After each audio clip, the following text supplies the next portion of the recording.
അപ്പോസ്തലനായ പൗലോസ് തിമോഥെയോസിന് എഴുതിയ 1-ാം ലേഖനം അധ്യായം 6.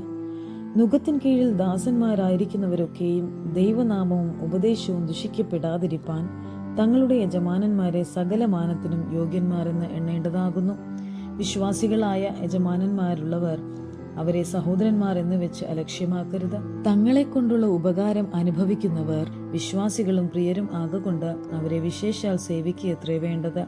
ഇത് നീ ഉപദേശിക്കുകയും പ്രബോധിപ്പിക്കുകയും ചെയ്യുക. നമ്മുടെ കർത്താവായ യേശുക്രിസ്തുവിന്റെ പദ്യവചനവും ഭക്തിക്കൊത്ത ഉപദേശവും അനുസരിക്കാതെ അന്യഥാ ഉപദേശിക്കുന്നവനൊന്നും തിരിച്ചറിയാതെ തർക്കത്തിന്റെയും വാഗ്വാദത്തിന്റെയും ഭ്രാന്തി പിടിച്ച് ചീർത്തിരിക്കുന്നു.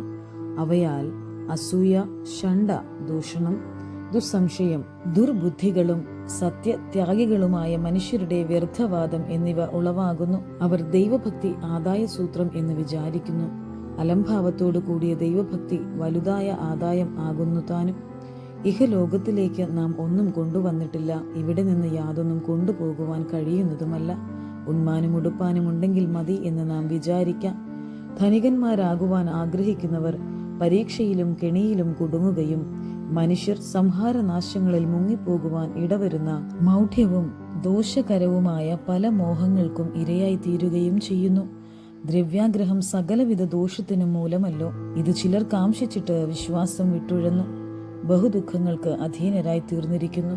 നീയോ ദൈവത്തിന്റെ മനുഷ്യനായുള്ളോവേ അത് വിട്ടോടി നീതി, ഭക്തി, വിശ്വാസം, സ്നേഹം, ക്ഷമ, സൗമ്യത എന്നിവയെ പിന്തുടരുക.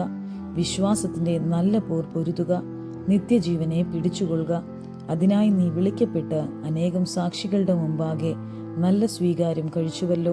നീ നിഷ്കളങ്കനും നിരപവാദ്യനുമായി ഈ കൽപ്പന നമ്മുടെ കർത്താവായ യേശുവിന്റെ പ്രത്യക്ഷത വരെ പ്രമാണിച്ചു കൊള്ളേണം എന്നിങ്ങനെ സകലത്തെയും ജീവിപ്പിക്കുന്ന ദൈവത്തെയും പൊന്തിയോസ് പിലാത്തോസിന്റെ മുമ്പിൽ നല്ല സ്വീകാര്യം കഴിച്ച ക്രിസ്തുയേശുവിനെയും സാക്ഷി വെച്ച് ഞാൻ നിന്നോട് ആജ്ഞാപിക്കുന്നു.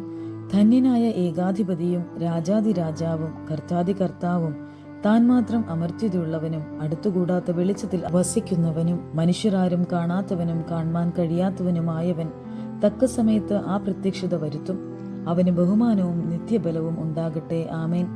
ഈ ലോകത്തിലെ ധനവാന്മാരോട് ഉന്നതഭാവം കൂടാതെ ഇരിപ്പാനും നിശ്ചയമില്ലാത്ത ധനത്തിലല്ല, നമുക്ക് സകലവും ധാരാളമായി അനുഭവിപ്പാൻ തരുന്ന ദൈവത്തിൽ ആശ വെപ്പാനും നന്മ ചെയ്യുവാനും സൽപ്രവൃത്തികളിൽ സമ്പന്നരായി ദാനശീലരും ഔദാര്യമുള്ളവരുമായി സാക്ഷാലുള്ള ജീവനെ പിടിച്ചു കൊള്ളേണ്ടതിന് വരും കാലത്തേക്ക് നല്ലൊരടിസ്ഥാനം നിക്ഷേപിച്ചു കൊള്ളുവാനും ആജ്ഞാപിക്കാം.